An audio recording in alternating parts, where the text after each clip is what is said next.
தட்டு நிறைய பிரியாணியை பார்க்கும்போது எவ்வளவு சந்தோஷமா இருக்கு. ரைத்தா வைக்கவா?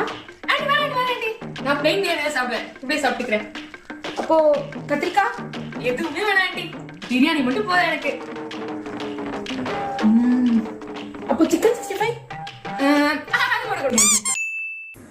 மட்டன்ல ஒரு துண்டு, முட்டையில ஒரு துண்டு, ரைத்தால ஒரு துண்டு, கத்திரிக்காயில ஒரு துண்டு, பொரிச்ச சிக்கன்ல ஒரு துண்டு, இப்படி வச்சு அதை மொத்தமா எடுத்து அப்படியே வாயில வச்சு சாப்பிடுற டேஸ்ட் இருக்கே.